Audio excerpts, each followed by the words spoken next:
Bakurumba aw ni nyakuma bisimila Joliba Jabarani ka bisimila radio Joliba fiyen siraw ka mbaw fo ka walijmando minye aka kuna fondi gafewe ulu lakali wati sera anfe yanno minye la kodo anfe yanno dongo do ka tandene fukase jumado ma ambiye ni kenenka gafe minu mana sebe kuna fondi law fe limana ka seka alakali awye bebe seka famia soro jamana kuna fulla chogomina ola ambi abbe fu dante folimina kuna fulla Bakurumba dobe talike le républicain ou bien le pélican bien l'indépendant bien non les échos ou les bien mis une nouvelle horizon il faut passer le soir de Bamako ami le républicain allait à Giraka Foko mimbi talike Nazara uno Francis ka kelechewe olu konomi ku ka minanche doni kabo Mali Korean fafe kidal nete salita ale temene ko fe ajala ka fo Tombouctou kunungo minye Francis ka kelechewe yuka minan beche kabo uka daga yoro mi kumbe Tombouctou yo di Mali armema o mana boyino ale républicain kele konala ajala ka fo minye Francis jamana kontiye Emmanuel Macron ale kundale do Malika décembre kalo na to entle mugande ne natan Abib Odema Okwani colonel Assimi Goïta obina nyonye amina ndado la 600 mona boye non le pélican allait à Giraka Foko assise nationale de la refondation Barambika ke le mana kabina fo sigata la fio kuma mimina boa kona la we frontière la fangai do seka faraka ka mona bo chogomina ode kuma yere kuluma yoro o mana boye non l'indépendant fana kuma na l'indépendant ya Giraka Foni watina lemana umimbi talike francini panazika kelecha uni e barkani okwana ke oluye jakulu mimbe nuka mako asheya o mafla oye olu faga nga kuma inkeleno ngunu kan chamabi ne okeleno ka jalaki be francika kelecha uka amina ndado la l'indépendant konala o mana boy no mimbi talike les échos wele ale ya Giraka Foko malila yanno lemana baloko juguya kelendo sababu bi bana chama de sababu yanga jamana kono ko madobe nu kama docteur César Wedrago ale coordinateur nu kama coordinateur chakedala kama ko rescue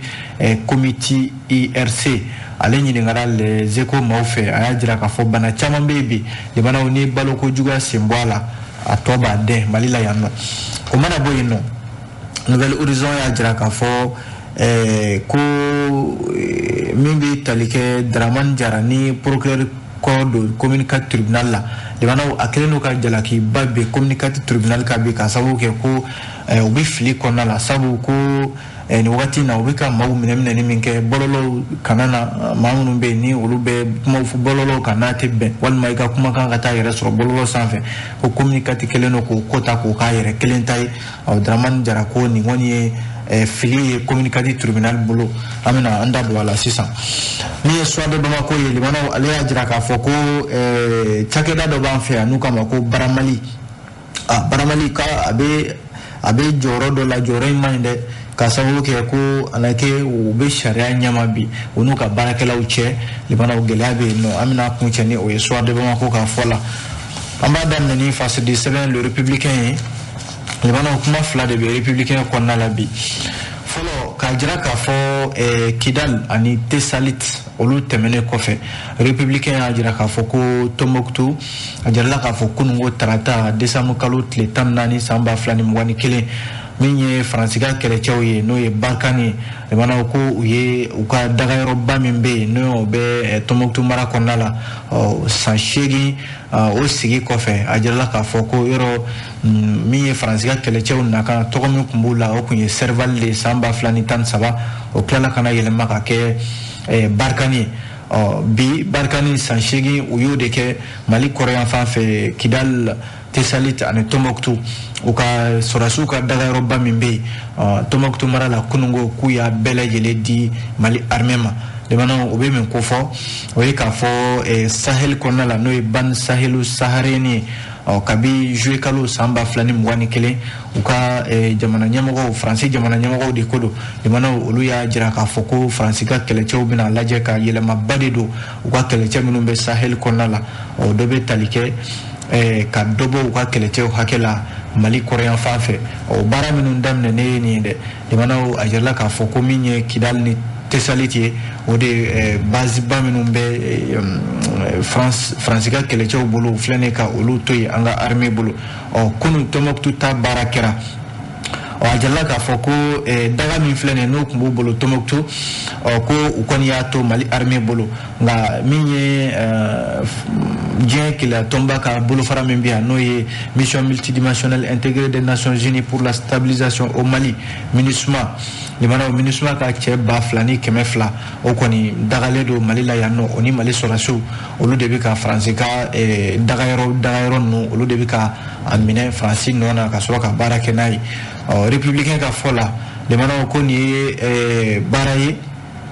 France kɛlɛcɛw ka chef d'état-major yɛrɛ ka fɔ la ko baara in kɔni bɛ ka kɛ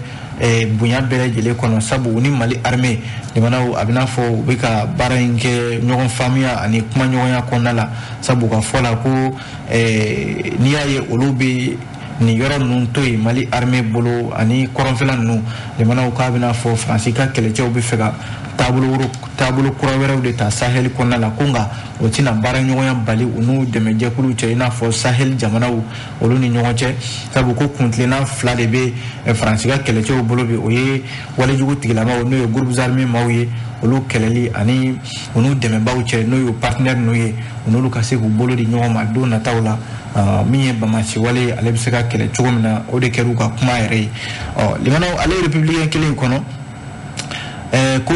min bɛ tali kɛ Faransi jamanakuntigi n'o ye Emmanuel Macron ye limanaw ale kun dalen don Mali ka ntɛnɛn nata in décembre kalo tile 20 san 2021 a jirala k'a fɔ kunnafoni sira min bɛ yen n'u k'a ma ko Jeune Afrique ale de ye ni kunnafoni sɛbɛntiya k'a jira k'a fɔ ko ni foyi ma kɛ décembre kalo tile 20 natɔ in na san 2021 limanaw min ye Mali ni Faransi jamanakuntigi 2 k'u bɛ sɔn ka ɲɔgɔn ye walasa ko ni cɛ 2 in kɔni kumana limanaw siɲɛ caman nɛgɛjuru siraw fɛ ko nka u ma deli ka ɲɔgɔn ye fɔlɔ walasa colonel Assimi Goïta ani Emmanuel Macron limanaw ko Emmanuel Macron kan ka na min ye Bamako yan nɔ kan na kunbɛn colonel Assimi Goïta yɛrɛ fɛ fasidi sɛbɛn ka fɔ la n'o ye républicain ye min ye ale y'a sɔrɔ Jeune Afrique fɛ Jeune Afrique fana de bɛ k'a ɲɛfɔ nin cogoya la ko yɔrɔ cɛmancɛ fanga ɲɛmɔgɔ colonel Assimi Goïta ale ni Faransi cɛ limanaw a bɛna fɔ daba wuli b'u ni ɲɔgɔn cɛ a mɛnna u ka yetaw tɛ kelen ye fo ka se an bɛ waati min na ko sisan nka fasidi sɛbɛn n'o ye Jeune Afrique ye ale min bɛ ka ɲɛfɔ nin cogoya la ni républicain bɛ k'a lasegin limanaw o ye k'a fɔ kuma ɲɔgɔnyaw kɔni bɛna tɛmɛ min ye Emmanuel Macron ani colonel Assimi Goïta olu ni ɲɔgɔn cɛ ko kuma damadɔ kɔni bɛ yen o bɛna fɔ a ko hukumu kɔnɔna la o tɛ dɔwɛrɛ ye dɛ ko Rusiw ka kɛnyɛrɛye cakɛda min bɛ yen n'u k'a ma ko Wagner o kuma bɛna fɔ ani fana kalata baaraw ko Emmanuel Macron a nakun ye nin kuma 2 de ye ani min ye colonel Assimi Goïta olu ni ɲɔgɔn cɛ a jarala k'a fɔ ko yɔrɔ kabi bi tɛ min ye Paris ani Bamako ye limanaw min ye daba wuli b'u ni ɲɔgɔn cɛ kabi Mali premier ministre Dr Choguel Kokala Mayiga ni maaw hakili b'a la septembre kalo tile 25 tɛmɛnen in na diɲɛ kɛlɛ tɔnba ale ka jɛrɛba kɛnɛ kan Choguel Kokala Mayiga ye jalaki bɛ Faransi jamana kan k'a fɔ ko u filɛ ka Mali to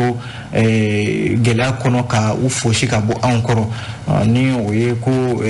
abandon en plein vol limanaw a bɛ pan na waati min na i jigi dalen ma ka tila k'i fosi ka bɔ a kɔrɔ k'a bɛna fɔ Faransi jamana y'o de ta ka ɲɛsin Mali ma Choguel Kokala Mayiga y'o laseli min kɛ kabi o de kɛra ni Choguel y'a jira k'a fɔ ko aya Mali na i tɛgɛ bɔ dɛmɛba wɛrɛw nɔfɛ o mana kɛ dɛmɛba o dɛmɛba ye limanaw kumaw cayara k'a fɔ ko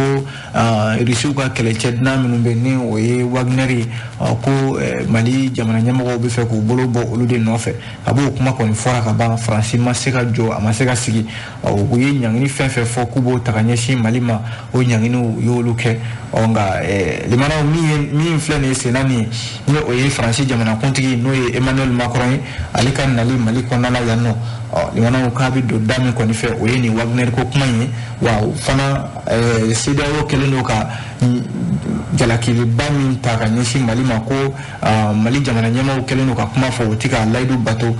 n'o de ye ka kalataw boloda transition ban waati in na ni o sen bɛ ka kɛ o ɲɛ tɛ jamana faamaw kunna CEDEAO kɛlen don k'o ɲangini bere ta min ye Emmanuel Macron ye k'a nakun fana ye o kuma ninnu de ye kunnafoni filɛ limana an ye nin bɔ le républicain de kɔnɔna la n'an bɔra républicain kɔnɔ limana an bɛ don min ye le Pélican kumana a y'a jira k'a fɔ ko assise nationale de la refondation sigikafɔ min bɛ yen n'ale kun de ye ko ka Mali kura dilan limanaw n'a bɛ tɛmɛ ni jamanaden bɛɛ lajɛlen ka hakililaw faralen ɲɔgɔn kan a jirala k'a fɔ nin sigikafɔba min ye nin ye Pélican ka kuma na a daminɛna sibiri tɛmɛnen décembre kalo tile 11 san 2021 limanaw a daminɛna an ka sigidala misɛnninw de la n'o ye commune ninnu ye a bɛ to sen na sa fo min ye décembre kalo tile 30 natɔ in na jamana ɲɛmɔgɔw ka baara bolodalen a bɛ ka kɛ ni o ye walasa limanaw Mali kurako kuma de bɛ nin assise in kɔnɔna la dɛ maliden caman de bɛ yen minnu bɛ yen ni u kɛlen don ka jigiyaba sɛmɛ ni assise nationale de la refondation in na jamana faamaw fana olu de ka kalenkan don ko sigikafɔ ka kɛ jamanadenw ni ɲɔgɔn cɛ o bɛ se ka kɛ jɔyɔrɔ ye o bɛ se ka kɛ kuma ɲɔgɔnya fana ye o bɛ se ka kɛ fɛn caman ye bi walasa jamanaden yɛrɛ damaw bɛ se ka ɲɔgɔn faamuya jamana taabolo la cogo min na ko nka limanaw Pélican ka fɔ la ko jateminɛ dɔ bɛ yen ko o ye min ye o ye k'a fɔ tiɲɛ don jamana mago bɛ yɛlɛmaliw la bi jamana mago bɛ ka sira kuraw ta ka se ka baarabaw boloda jamanaden yɛrɛ damaw ka se k'o fɔ bɛɛ ka jɛ ni o ye ko nka limanaw ANR n'o ye assise nationale de la refondation ye a bɛ ka kɛ jamana fan caman fɛ ko nka n'i ye Mali kɔnɔna la yan nɔ caman bɛ yen olu fana jɛlen tɛ n'a ye sabu ko tɛ se ka a faamuya bi k'a fɔ maa caman bɛ yen olu bannen don a ma k'u tɛ taa kɛnɛ kan wa hali jamana kɔfɛla yɛrɛ la caman y'a jira k'a fɔ ko assise nationale de la refondation ye ko nafaba t'a la ko sabu ko min ye communauté internationale ye yan'an ka an kisi olu ka bagabaliw ma ni olu ka ɲanginiw tɔɔrɔ ma limanaw k'an bɛ ka sigikafɔ dɔ boloda Mali la yan n'o ye assise ye assise min yɛrɛ ma a bɛ se k'a fɔ ko o ɲɔgɔnna kɛra jamana faama kɔrɔw fɛ n'o ye Ibrahim Boubacar Keïta ale ka waati dialogue national inclusif yɔrɔ o kɛra yan nɔ jaabi min bɔra o la ko baara ma se ka kɛ n'o ye o kɛlen don o talen don ka bila tabaliw tiwariw kɔnɔna la baara sen tɛ ka kɛ n'o ye bi ko nka Pélican ka fɔ la ko jigiya kɔni bɛ yen jigiya dɔɔni bɛ yen nɔ n'a sɔrɔla ni assise jalaki minnu binnen don a kan maa minnu ko k'olu tɛ taa la ko nka maa bɛ se k'a fɔ o ye k'a fɔ de don nataw la minnu bɛ yen ni olu bɛ ka assise kɛ bi limanaw a ka se ka kɛ cɛ ani muso minnu taara a ko kɛnɛ kan jaabi minnu bɛ bɔ a la limanaw baara ka se ka kɛ ni o ye sa n'o tɛ n'a fɔra ko nin assise fana ka kɛ tuguni limanaw ko fɛn ma bɔ o la jaabi o baara ma se ka kɛ n'o ye kan n'a fɔ de ko maa minnu bɛ fanga la bi limanaw u ye nin laɲini de walasa ka se ka to fanga la Bakari Ouattara ale de ka fasali an y'a bɔ le Pélican ale kɔnɔ n'an bɔra Pélican kɔnɔ an bɛ don indépendant kɔnɔna la limanaw indépendant y'a jira k'a fɔ ko ŋunuŋunukan dɔ bɛ yen sisan ka sababu kɛ ko min ye Faransi ka kɛlɛcɛ minnu bɛ Mali la yan n'o ye Barkhane ye ko ana kɛ u ye mugu dɔ fili kɛrɛnkɛrɛnnenya la jɛkulu dɔ bɛ yen n'u k'a ma ko HCIA HCIA tɛ dɔwɛrɛ ye o limanaw ko conseil de l'unité de l'Azawad maa dɔ bɛ yen n'u k'a ma ko Eglas Ag Babayi a n'a a taamanya dɔ bɛ yen n'u k'a ma ko Atayer tɔgɔ dɔ don limanaw ko Barkhane ka kɛlɛcɛw ye mugu fili olu kan sibiri tɛmɛnen décembre kalo tile 11 a kɛra Kidal mara la waati kelen min ye coordination de mouvement de l'Azawad ye olu y'a jira k'a fɔ ko nin kɔni ye dabangama fagali de ye min bɔra Barkhane kɛlɛcɛw yɔrɔ ka ɲɛsin olu ka maaw ma o la sa nin kɔni ye a la bɛnbaliya wɛrɛ ye fasidi sɛbɛn indépendant ka fɔ la Barkhane ani nin jɛkulu HCIA maaw ɲɔgɔn cɛ sabu HCIA maaw y'a jira k'a fɔ ko nin kɔni ye dabangama de don Faransi ka kɛlɛcɛw ye nin min kɛ nin ye sabu ko nin t'a siɲɛ fɔlɔ ye Faransi ka kɛlɛcɛw n'o ye Barkhane maaw ye u ka mugu fili olu ka tɔndenw kan maa minnu bɛ yen n'olu bɛ kunnafoni kalama n'olu bɛ k'a lakale ko waleya in kɛra min bi tali kɛ asuya maaw olu ka cɛden minnu filɛ n'an bɔra k'u tɔgɔ fɔ sisan Kidal ale kɔrɔyan fan fɛ kilomètre 45 ani Kidali cɛ a filɛ fo Tezawanten o sira yɛrɛ kan ko o y'a sɔrɔ maa kofɔli ninnu u kun bɛ k'u kunda Kidal de kan ko asuya ka congrès min bɛ yen n'o kan ka kɛ dɛ u kun bɛ ka taa o congrès de kɛnɛ kan ko nka armée Faransi ka kɛlɛcɛ ninnu filɛ olu minnu ni olu ɲininkara indépendant maaw fɛ u ka kɛlɛcɛ ɲɛmaa minnu bɛ Bamako yan nɔ olu y'a sɛbɛntiya k'a fɔ ko tiɲɛ don mugufili in kɔni kɛra décembre kalo tile 11 ko nka Faransi ka kɛlɛcɛw ka dalakan kɛra mun ye ko olu tun bɛ ka Bamaci maa 2 de ɲini i n'a fɔ Sidan Aga Ita ale min ye Yad Agali ka jɛkulu groupe de soutien à l'islam et aux musulmans o cɛba dɔ ye ani maa wɛrɛw ko u kun ye nin maa 2 u kun bɛ ka nin maa 2 de ɲini nka olu gɛrɛlen maa 2 min n'o ye asuya maaw ka maa 2 fagalen ye ko u ye u ta kɛ marifa ci ye ka ɲɛsin olu barika ni maaw ma yɔrɔ n'i ye marifa ci maa kɔni na limanaw yanni ka a ɲɛɲini i fana bɛ a ɲini ka o tigi fana ka marifa ci o la k'o de kɛra Barkan ani asuya maaw ka ni maa 2 ni ɲɔgɔn cɛ ko nka asuya kɔni b'a faamuya ni min ye Haut Conseil de l'unité de l'Azawadi olu y'a jira k'a fɔ ko nin t'a siɲɛ fɔlɔ ye Barkan ka kɛlɛcɛw bɛ nin ɲɔgɔnna wale ta ka ɲɛsin olu ka maaw ma sabu ko hakilila jiginna san 2017 ko ni Faransi ka ni kɛlɛcɛ kelen ninnu k'u ye u taara bali ka don olu ka maa dɔ kan n'u k'a ma ko Mahamadu Agirisa de bana fɔ a ka so ko a don yɛrɛ u ye maa 7 ɲɔgɔnna u ye olu minɛ ka taa ni olu ye Barkan maaw ka kɛlɛcɛw ko ka sɔrɔ don k'u hakilila k'u kun bɛ Yad Agali de ka so u taara k'u bɛ taa maaw minɛ yen nɔ asuya maaw kɔni y'a jira k'a fɔ ko binkani don Barkan maaw ka kɛlɛcɛw fɛ ka ɲɛsin olu ma ka sababu kɛ limanaw ko u bɛ ka Bamaci maaw kɛlɛ nka limanaw min bɛ se ka fɔ nin ko la indépendant ka fɔ la Masire Diop ale min ye fasiri kɛ a ko ni ɲɔgɔnna bɛnbaliya ani ni ɲɔgɔnna dabawuli min filɛ nin Barkan ani Bamaci jɛkulu kɔrɔ ninnu ɲɔgɔn cɛ limanaw ko ni bɛnkan sɛbɛn min bolonɔ bilala an ka jamana kɔnɔ n'ale yɛrɛ de ma lawaleya limanaw a hakili bɛ bɛn min na ni ɲɔgɔnna walejugu la a bɛ sɔn ka caya a dabilabaliya o de bɛ sɔn ka caya kunnafoni filɛ an ye nin bɔ l'indépendant ale de kɔnɔna la n'an bɔra l'indépendant kɔnɔ an bɛ don min ye fasidi sɛbɛn les échos welewele ale kumana Eko y'a jira k'a fɔ limanaw ko n'i y'a ye bana caman bɛ yen min b'an ka jamana kɔnɔ a bɛ musow ni denmisɛnnin fitininw minɛ ko kɔngɔ de y'a sababu ye nin kuma fɔra sigikafɔ dɔ de senfɛ limanaw an ka cakɛdaba min bɛ yen n'ale bɛ kɛnɛyako la ani BCA Direction générale de santé et de l'hygiène publique ani ministériso min bɛ kɛnɛya kunna fo ka taa se kɛnyɛrɛye cakɛda dɔw bɛ yen i n'a fɔ UNICEF aliment ani rescue committee IRC olu de ye sigikafɔ dɔ boloda Bamako yan nɔ décembre kalo tile 13 ana tile 14 san 2021 dɔwɛrɛ tɛ ko ka fɛɛrɛ dɔw sigi sen kan walasa baloko juguya jamanaw balo ɲuman bɛ se ka sɔrɔ cogo min na o bɛ se ka baaraw bɛ se ka kɛ wala a jarala k'a fɔ UNICEF baarakɛlaw ani médecin district sanitaire minnu bɛ Bamako yan nɔ ka taa se Gawo Kulukoro Nara Bamako ani commune 1 o kɛnɛya dɔnbaganaw olu de ye ɲɔgɔn sɔrɔ jamanaw ka hakilila falen kɛ walasa u bɛ se ka baara dɔw bila sen kan cogo min na a kun de ye walasa baloko juguya min bɛ Mali kɔnɔna la yan a bɛ se ka kɛlɛ cogo min na o de la baara in kuncɛlen Dr César Ouédraogo les Échos maaw gɛrɛla la ka a ɲininka sabu ko ale ye balo ɲuman bɛ se ka sɔrɔ cogo min na ale y'o dɔnbagana de ye an ka jamana kɔnɔ yan a ka kuma la a ko n'i y'a ye bi halisa bana caman bɛ yen limanaw min ye denmisɛnnin fitininw ye i b'a ye ko denmisɛnnin dɔw bɛ yen limanaw i b'a sɔrɔ u mɔ bɛ goya walima i b'a sɔrɔ bana dɔw b'u minɛ ka b'u denmisɛnnin ma walima u bɛ kɛ denmisɛnnin fasugu dɔw ye minnu yɛrɛ u ka adamadenya limanaw a bɛ sumaya kosɛbɛ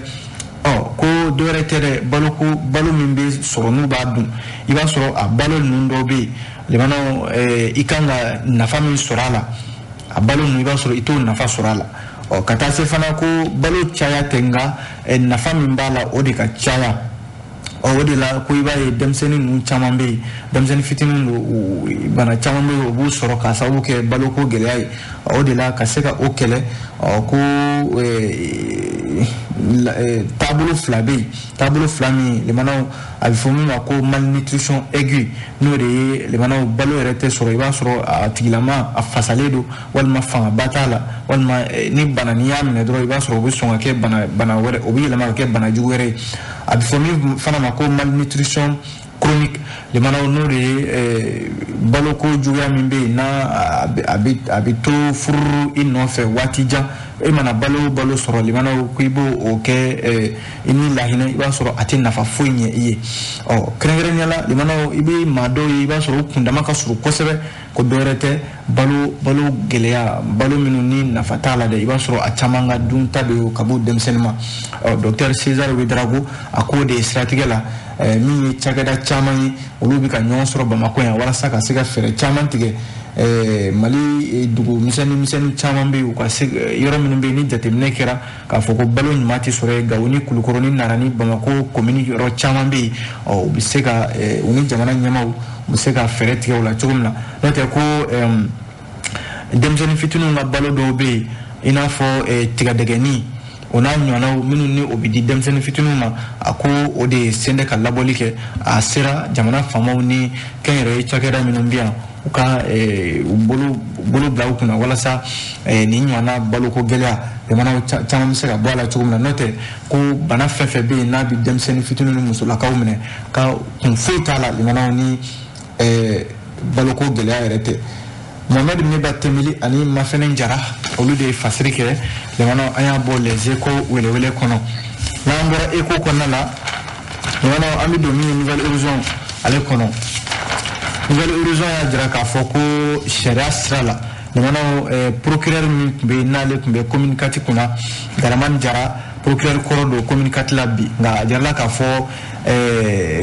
daraman jara sharia bemba ngana do nga jamana kono uka jekulu mbe no ko association malienne des procureurs et poursuivants abe o ton fana kono ale ya jira ka foko ko chamambe bi mimbi ka ke communicate ale kiri sofe ko we filila daraman jara ya jira ka fo ni jatimne ke awulela kuna fondisera do de fait o kumika kuma babu do ka no kama ko secret de communication ani condamnation avec sursis limana on inte dore ebe kuma minnu fo kuma dogole minnu mi fo bololo sanfɛ kuna fondisera fe ani ni ma nyangina limana ki blaka tika songa sharia bi nɔfɛ o kumika kuma o babu flaka ayi to de la draman jara ka idado krengranyala bololo sanfɛ sharia min tale de nu kama ko cybercriminalité o sharia kwata yamaria fiu ni communicat tribunal ale kelenga dossier nu beta ko ni jatemne ke ibai ka fo tribunal be mali kono la abela jile na ka tableau de do misali la commune 3 Bamako ya ani mobti katase kaima olu kengraniale do yuruko minu beke jamana kono la olu de blale do o keleli kama o mi commune 6 afora ko bamancha wali fefe be lamaga anga jamana kono la ya ajala ka fo ko commune 6 tribunal ale de sugandile ale ko barawke mi communicateur tribunal isa mi draman jaraye aya jara ka fo ko communicateur tribunal be ka bara do kebi na be ka ire do akonna la ko abi filila sabu ko shara sima ya maria ka communicateur tribunal ya maria aka tanama ko fenfe be ke bololo sanfe ale kelen de be wuli ka ma ko folen ko nomine ka ko nomine draman jara ko ni woni filibayi sabu ko ni ya nga sharia utakalaje ko sharia foite mimbe communicate ale tribunal ya maria aka wuli ka joke ka mawmine mamunu be nube bololo sanfe nube kuma fo kuma munun tebe ni sharia bo nyangi ko ma ko la loi cybercriminalité au-delà draman jara ko ale kon be hakila jigike ko wa tribunal belajili simbe bi ka communicatif tribunal laje ni mbaraina ko nga draman jara ko mali yere de konala bi e mana unyanga sharia tabulu takalaje mawma be ke ka fege sharia nyama o eta la kololoi wa fanga be mami fanana ode ala fangabatigi yɛrɛ ko kabi politiki ni maaw da donna sariya ko la bɛɛ b'a fɔ ko f'a ka kɛ n ta ye limanaw ko kɛra sababu ye an ka jamana kɔnɔ sariya yɛrɛ a tɛ ka taa a taabolo a taacogo la ne ka kuma tɛ dɛ limanaw Daramani Jara ale de y'a fɔ an y'a bɔ Nouvelle Horizon ale kɔnɔna la an bɛ fasiri kuncɛ ni min ye limanaw o ye le soir de Bamako ye soir de Bamako kumana a y'a jira k'a fɔ ko